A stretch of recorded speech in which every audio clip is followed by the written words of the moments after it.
الحمد للہ رب العالمین والصلاة والسلام علی اشرف المرسلین وعلی آلہ وصحبہ اجمعین وبعد۔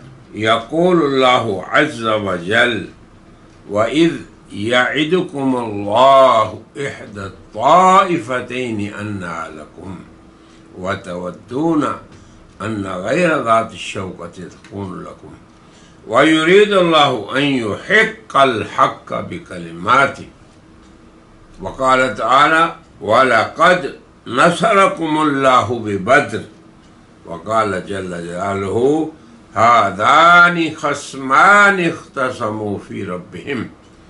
صدق اللہ العظیم۔ میرے عزیز سامعین و ناظرین، شہر رمضان الکریم شہر فتوحات ہے، فتوحات روحانیہ کہ اللہ اپنے بندوں پہ ایمانی حقائق کھولتے ہیں، ان کے اندر اللہ کی ذات پر، اس کے وعدوں پر، اس کی وعیدوں پر، اس کے انعامات پر یقین پختہ ہوتا ہے۔ اور ویسے بھی اس امت کے لیے تو سب سے پہلا غزوہ جسے اللہ نے مسلمانوں کے نام کیا جہاں پہ فتح، اور قرآن میں کئی بار اس کا ذکر ہوا، غزوہ بدر، بلکہ قرآن صراح سے یہ کہہ رہا ہے وَلَقَدْ نَصَرَكُمُ اللَّهُ، یقیناً اللہ نے تمہاری نصرت فرمائی۔ کہاں؟ بِبَدْرٍ، بدر کے مقام پہ۔ آپ دیکھیں پھر اللہ نے فرمایا ہَذَانِ خَصْمَانِ، یہ دو گروہ ہیں، دو ایک دوسرے کے مقابل ہیں، اور مقابلہ کس چیز میں ہے؟ اختصموا فی ربہم، اپنے رب کے معاملے میں ان کا جھگڑا ہے۔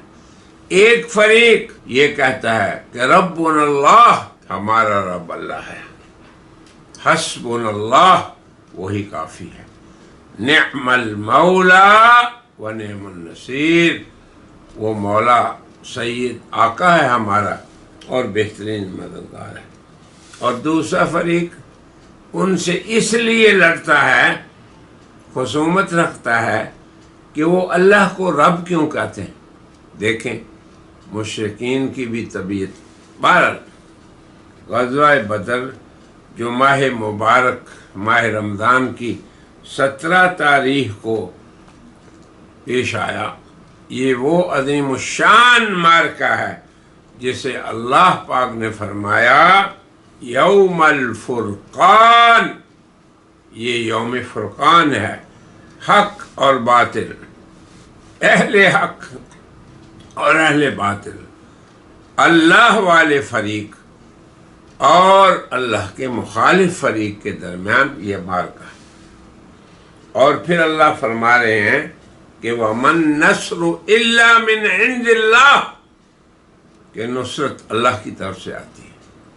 اور آپ خود دیکھیں، ذرا تھوڑا سا غور کریں کہ یہ کیوں پیش آیا غزوہ۔ مسلمان مکہ مکرمہ سے جب اپنی جانیں اور اپنے ایمان بچا کر مدینہ منورہ نکل گئے تو کفار مکہ کی عداوت ختم نہیں ہوئی،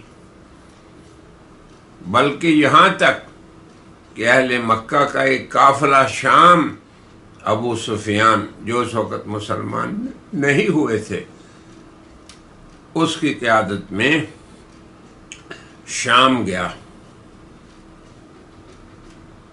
اور سب کی نیت یہ تھی کہ منافع سارا اسلام اور مسلمانوں کے خلاف استعمال ہوگا۔ دیکھنے کفر آج بھی وہی چال چل رہا ہے مسلمانوں کے ساتھ۔ غور کر لو امت محمد، کفر یوم اول سے آپ کا دشمن ہے اور رہے گا، اور اسی طرح کرتا رہے گا۔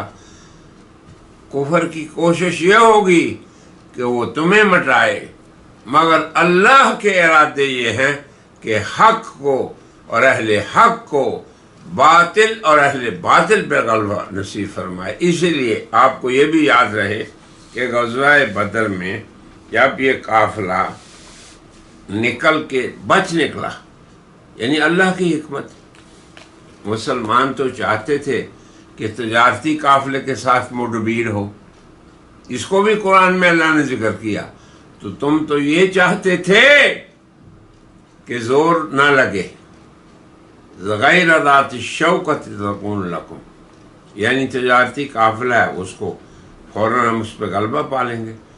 اور یہ قافلہ چونکہ جنگ کی نیت سے نکلا ہوا تھا تو یقیناً اس کا راستہ روکنا مسلمانوں کے امیر جناب محمد رسول اللہ اور مسلمانوں کے لشکر حضرات صحابہ، ان کے لیے ان کا حق بنتا تھا۔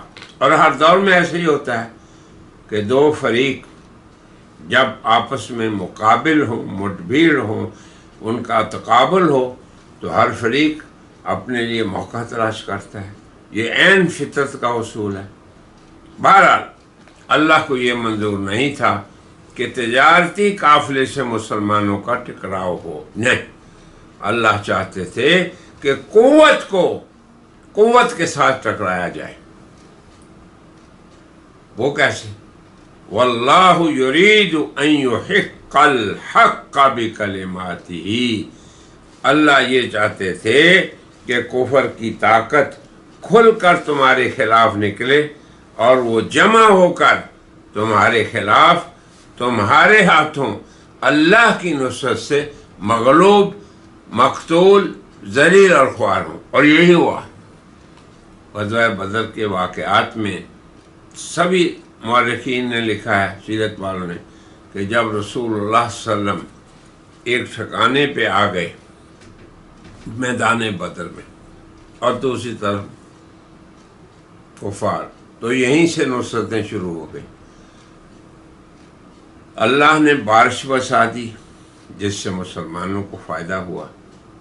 پھر اللہ نے کیا کیا کہ حضور اکرم صلی اللہ علیہ وسلم جب ساری رات اللہ سے نصرت مانگتے رہے اور کہتے رہے، بڑے ناز اور نخرے سے اپنے رب سے کہتے رہے کہ اللہ اگر تو نے اس لشکر کو فتح نہ دی تو پھر تیرا نام بھی لینے والا کوئی نہیں ہوگا۔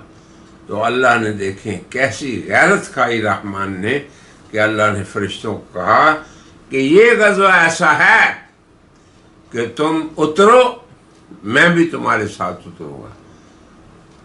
اس کا نقشہ اللہ نے کھینچا ان آیات میں۔ مسلمانوں یاد کرو بدر کے قصے کو، غزوے کو، جب اللہ نے تمہاری مدد فرمائی۔ پھر آگے کیا فرمایا؟ اللہ اپنے فرشتوں کو کیا کہہ رہا تھا اور آپ اپنے ساتھیوں کو کیا کہہ رہے تھے، اس کا بھی قرآن نے ذکر کیا۔ اذ تقول للمؤمنین، آپ اپنے ساتھیوں کو کہہ رہے تھے کہ بھائی کافی نہیں کہ اللہ کے اتنے ہزار فرشتے آ رہے ہیں، اور اللہ اپنے فرشتوں کو یہ کہہ رہا تھا انی معکم فثبتوا الذین آمنوا، اترو فرشتوں میدان بدر میں اور لڑائی کرو اہل ایمان کے ساتھ مل کر، اور میں بھی تمہارے ساتھ ہوں۔ فثبتوا الذین آمنوا، اہل ایمان کو ثابت قدم رکھو۔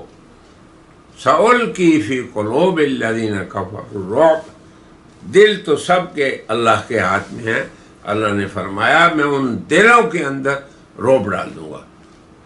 تو بہرحال غزوہ بدر میں تعداد کو دیکھیں تو کس قدر مسلح کفار مسلمانوں سے کئی گنا زیادہ، اور دوسری طرف چند سینکڑوں، چند لوگ 313، تھوڑا سا سامان جنگ۔ اور پھر اللہ نے اس غزوے کو قیامت تک کے لیے نصرت کا ایک علم بنا دیا، نشان بنا دیا قیامت تک کے مسلمانوں کے لیے کہ اگر تم اللہ پہ اعتماد کرو گے تو پھر ایسے ہی اللہ تمہاری مدد کرے گا۔ آج بھی ہم اللہ سے دعا کرتے ہیں، اے اللہ تو غزہ میں اہل ایمان کی مدد فرما، ہمارے بھائیوں کی مدد فرما، یا اللہ انصرہم علی عدوک و عدوہم، ان کے دشمنوں اور تیرے دشمنوں یہود دھوکے بازوں سے یا اللہ ان کو نجات دے۔ اور ان کو ذلیل و خوار کر، اور اپنی قدرت کے اور اپنی طاقت کے مدار ہمیں اپنی آنکھوں کے سامنے دکھا دے۔ المہم پھر کیا ہوا؟ شروع میں جیسے لوگ نکلتے ہیں مبارز ایک ایک کر کے، ان میں بھی مسلمانوں کی طرف سے جو نکلے تھے انہوں نے اپنے مقابلوں کو قتل کر دیا۔ پھر اس کے بعد جنگ شروع ہوئی، اور جماعت نے جماعت پہ جب حملہ کیا تو اس لشکر کو کون شکست دے سکتا تھا جس لشکر کے ساتھ لڑنے والے اللہ کے فرشتے تھے۔ اے مسلمانوں، یہی رمضان ہے، یہی روزہ ہے، یہی قیام والی راتیں ہیں، یہی رب اور رحمان ہے۔ کوئی تبدیلی نہیں اس میں آئی، نہ اس کے وعدوں میں۔ اپنے آپ کو بدل لو، صرف ہمیں بدلنے کی ضرورت ہے۔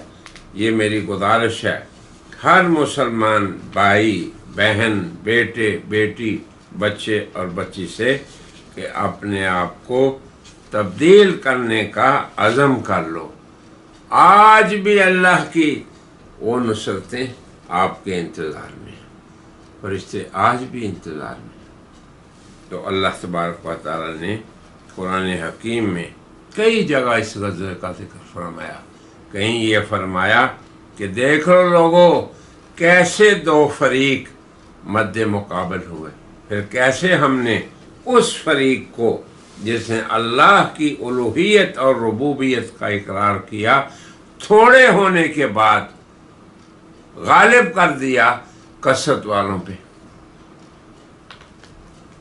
اسلحہ کم ہونے کے باوجود زیادہ اسلحے والوں پہ انہیں غلبہ عطا فرمایا۔ تو اللہ کی یہ سنت آج بھی ویسے ہی ہے۔ اللہ کا ارشاد ہے جو ایک محکم آیت ہے، کم من فئۃ قلیلۃ، کتنے ہی قلیل گروہ اور جماعتیں غلبت غالب آ گئیں۔ کس سے؟ کس پر؟ فئۃ کثیرہ، کثیر گروہوں پہ، اللہ کے حکم سے۔ اے اللہ، ہم تیرے اس حکم کے یا اللہ طالب ہیں، اور ہم اپنے مسلمان بھائیوں کے لیے اور تیرے نبی کریم کی امت کے لیے تجھ سے نصرت مانگتے ہیں، تجھ سے غلبہ مانگتے ہیں، تجھ سے فرشتوں کے ساتھ تائید مانگتے ہیں، اور تجھ سے اے اللہ تیری وہ فتح اور نصرت مانگتے ہیں جس کے بارے میں تیرا ارشاد ہے، وَمَن نَّصْرُ إِلَّا مِنْ عِنْدِ اللَّهِ العزیز الحکیم، کہ مدد تو اللہ عزیز و حکیم کی طرف سے ہی آتی ہے۔ اے اللہ تیری صفات ازلی ہیں، تو ازل سے عزیز ہے، ازل سے حکیم ہے۔ آج ہماری امت کی مدد فرما، آمین یا رب العالمین۔ وآخر دعوانا الحمدللہ رب العالمین۔